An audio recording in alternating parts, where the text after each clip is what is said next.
Hello once again, Antoni here with a review of Donizetti's Lucia di Lammermoor, which was shown at the Deutsche Oper Berlin. The conductor was Guillermo Garcia Calvo. The production was by Filippo Sanjust, alongside the costumes and the set design.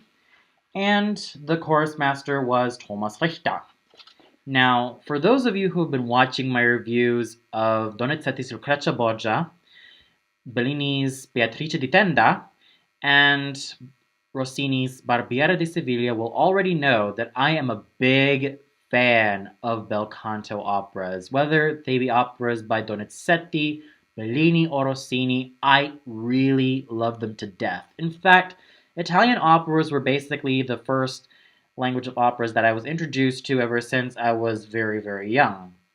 My grandma from my mother's side made me listen to Pavarotti and Bocelli, and also some arias sung by Nuccia Focile and Sarah Brightman, and also some Verdi and Puccini operas when I was very young. Hence, I really, really like bel canto operas growing up. And with Lucia di Lammermoor, this really has to be one of my most favorite bel canto operas of all time. In fact, if I were to make a ranking of my most favorite bel canto operas, I would have to put it in this ranking. Lucia di Lammermoor is definitely number one. Lucrezia Borgia is number two. La Sonnambula is number three. I Puritani is number four. Barber of Seville is number five. L'Elisir d'Amore is number six. Don Pasquale is number seven. Semiramide is number eight. La Donna del Lago is number nine. And then La Cenerentola, which is number 10. So yes, that is how much I really, really love Lucia di Lammermoor as an opera. Plus, this was also based on Sir Walter Scott's very famous novel, The Bride of Lammermoor, in which this novel was also based on a real-life incident that happened between a young woman who murdered her husband after marriage, that Sir Walter Scott was basically inspired to write a novel about this. This novel, in turn, turned into one of Donizetti's most well-loved and most performed works of all time. And who wouldn't really love this opera? In fact, a lot of lyric coloratura sopranos and dramatic coloratura sopranos have sung the title role with such great success. The lyric coloratura sopranos who have sung Lucia were Maria Barrientos, Mercedes Caspir, Maria Galvani, Josefina Hugoet, Rita Streich, Erika Kurt, Wilma Lipp, Roberta Peters, Anna Moffat, Erika Miklosa, Nathalie Dessay, and there are a lot of other names that come on the top of my head in terms of lyric coloratura sopranos, but the dramatic coloratura sopranos who have sung Lucia were the following: Maria Callas, Leila Gencer, the ever-fabulous Joan Sutherland, which was also her most famous and most well-loved role, Christiana Eda Pierre. Maddie Mesple is also another lyric coloratura soprano who sang Lucia. Beverly Stills, Elena Mosuch, and Clara Kolonets. And most recently, we have Sonia Yoncheva and Jessica Pratt, who are the current interpreters of Lucia Ashton. And this opera definitely promises a lot of fantastic music, whether it's Enrico's Cruda funesta smania and La pietade in suo favore, Lucia's opening aria Regnava nel silenzio, and the famous duet Verranno a te with Edgardo and Lucia, and of course, the famous sextet, Chi mi frena in tal momento. You know the ones that you've watched in Looney Tunes, the one that goes, Chi mi frena in tal momento, chi trancade mio ricorso. Yes. That famous tune has become very popular, just like its other cousin, Largo al Factotum. It's become very, very popular in mainstream culture that even after people leave the opera house, this very tune is stuck in their heads. And my personal favorite would really have to be the Mad scene, in which this is a true challenge for every coloratura soprano who dares take on the role of Lucia Ashton. Not only does she have to sing all those notes in such perfect condition, especially that high E flat, the higher version being the high F, but she also has to have such great acting chops. That means going around the stage, going crazy around the stage, wondering where Edgardo is. That type of thing. And that's really why I really rank Lucia di Lammermoor as my most favorite bel canto opera of all time. It's got a lot of great music, and it's very challenging for a soprano, a tenor, baritone, basso, and it's also challenging for the small roles as well. Those being the tenor Arturo, the mezzo Elisa, and the other tenor Normanno. It really promises a lot of challenging notes to sing when it comes to this opera in particular.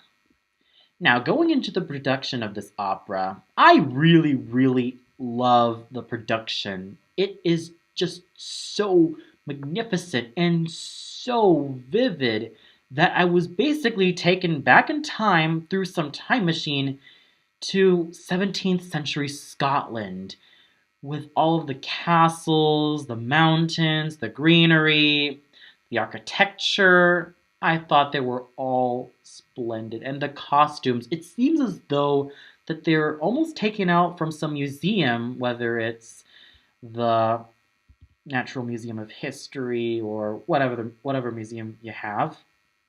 And they're basically put on the stage, and here we have a moving museum where I basically feel like I'm in 17th century Scotland in all of its beauty in terms of the castles, the moors, the greenery, the mountains. I felt just so absolutely amazed at just how much care and detail was placed in this production. And the singing was absolutely fantastic overall. In the title role of our doomed heroine, we have Burcu Uyar, who I also saw as Donna Anna from Don Giovanni. As I mentioned in my review of Don Giovanni, Burcu Uyar as Donna Anna was okay. She was kind of small throughout the opera, but she definitely got better and better and better with her Non mi dir being the absolute highlight. Here, I thought she was way better in Lucia di Lammermoor because it's no secret that she's been singing this role for many years in her career. She was able to make Lucia a very disturbed person, as in internally disturbed. And she was able to make Lucia very youthful and very fresh, but quite disturbed as well. She was able to bring out the best in Lucia and at times the worst when she snaps. But it's her singing that absolutely improved from Don Giovanni. I definitely have to say her singing compared to her singing in Don Giovanni was way better. She was absolutely so spot on with all the notes, especially the high notes. Sure, it may seem that she was quite strained in those high notes, but other than that, I thought they were well sung, and she was so much better than her performance in Don Giovanni. And she was fantastic overall in this Mount Everest of a coloratura soprano role. Then we have her lover, sung by wait a minute, Yosep Kang, because Celso Albello couldn't make it because he was also sick. Another fact of this opera, Sonia Yoncheva couldn't make it in this opera because she was also sick. So basically, we had three singers who were sick and ended up being replaced by others. Basically, Bastian Evernick, who was supposed to sing Enrico, Sonia Yoncheva, who was supposed to sing Lucia, and Celso Albello, who was supposed to sing Edgardo. Tonight he was sung by Yosep Kang, who I saw as Tamino 5 months ago from the Magic Flute. I really have to say that he was in his element when it comes to Italianate singing. He always had such an Italianate voice, and his acting was also quite good as well. And sure, he didn't go over the top, nor was he wooden.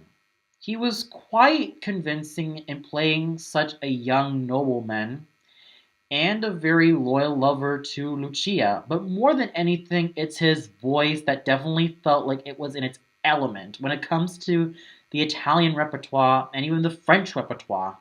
I definitely feel that Joseph Kang is definitely in his element when it comes to the Italian repertoire. And his Edgardo was well sung all throughout. The only part where I noticed that he was straining a bit was in his final aria, Tu che a Dio spiegasti l'ali. I seem to notice that during some of his Bell'alma innamorata lines, before he stabs himself, I thought were quite strained. But other than that, it was a very wonderful instrument that was very well placed and very suitable to the Italian repertoire. And then we have Enrico, sung by Etienne Dupuis, one of my greatest friends of all time, who also sang as Giorgio Germont from La Traviata, and who I saw last week as Silvio from Il Pagliacci. Here, as Enrico, I thought he was able to give a sense of grandeur and a sense of dignity to such a role that's usually quite despicable. He doesn't always play the despicable aspects of Enrico, but the very concerned aspects and also the doubtful aspects of Enrico. And another nitpick of this production is that they didn't really add the other scenes with Lucia and Raimondo. The Wolf Crag scene, which I thought would have been great if it would have been in this production, because it would have basically made us see a lot more of what Mr. Dupuis and Mr. Kang can do as singers. I definitely really liked the Wolf Crag scene. How should I know this? Because I also have a CD of Joan Sutherland, Renato Cioni, Robert Merrill, and Cesare Siepi singing the principal roles. And I have a DVD of Stefania Bonfadelli, Marcelo Alvarez, and Roberto Frontali singing. Oh, and also Mirko Palazzi singing the principal roles. And they added the Wolf Crag scene and the scene with Raimondo and Lucia, and the scene after the mad scene in which Raimondo basically admonishes Normanno for his wrongdoings. So, with that nitpick out of the way, going to Mr. Dupuis as Enrico, I thought he was absolutely fantastic. He was able to give such a sense of dignity, a sense of grandeur to a role that's usually despicable. He doesn't really play the despicable parts of Enrico. And his voice, as always, just like fine wine. It was just such a beautiful, gorgeous, and very virile instrument that he used very well. And then we have the Raimondo, sung by Marco Mimicha. I really like the timbre of his voice. It's dark, but there are some things I don't really care about his voice. It's kind of woolly, and at times it sounds a bit wooden. But other than that, his voice is definitely good all throughout. And his stage presence as Raimondo was absolutely captivating. He was able to portray all of Raimondo's fatherly nature very well. And like I said, he was able to sing this part pretty well. So overall, he did a very solid job as Raimondo. And then we have Arturo Bucklaw, sung by the wonderful Matthew Newland. Now, sure, Arturo isn't really such a big role when it comes to the lyric tenor repertoire, or the light lyric tenor repertoire, but Matthew Newland was able to use his wonderful, luscious, light lyric tenor voice in such a thankless role to such beautiful measures. And I also saw him as Cassio from Otello, and I also met him in person, and he's a very, very nice person to talk to, though he basically had someplace to go, and I also had someplace to go. But it's safe to say that he did a very wonderful job in such a thankless, light lyric tenor role like Arturo Bucklaw. He was able to sing very fantastically, and he was quite convincing of playing such a dignified character. Then we have Katarina Bradic singing Lucia's companion Alisa. She was absolutely fantastic in such a very small role. She still has that luscious, luxurious, fine tuned mezzo voice that is just so sexy and just so addicting to listen to. She really does a great job in making Alisa such a caring person towards Lucia, to the point where they almost feel like sisters. So, yes, Miss Bradic definitely did a fantastic job as Alisa. And then in another thankless role, we have Jörg Schöner singing the role of Normanno. He was absolutely great. He did a very solid job in such a small role. And his voice is pretty well tuned. Sure, there were some wobbles, but that's easily forgivable. He was absolutely great in such a character role like Normanno. And the conducting was solid throughout. Sure, there were some moments where the orchestra and singers weren't really together, but other than that, I thought Carlos' conducting was just fantastic. He was able to pay attention to all the details in the music, and he was able to help the singers really well and the orchestra very well. And like I said, he was a very good conductor all throughout. So even though there were some minor setbacks, like the cutting of those three scenes that I mentioned, the ones with Lucia and Raimondo, the Wolf Crag scene, and the little snippet after the mad scene with Raimondo, Enrico, and Normanno, I thought this evening was just fantastic, with such great singing and great conducting and a beautiful production. If you haven't seen this production of Lucia di Lammermoor yet, then go ahead and see it. Well, that's all for now. Be sure to tune into my next review. And until then, this is Antoni signing off and wishing you all a good night.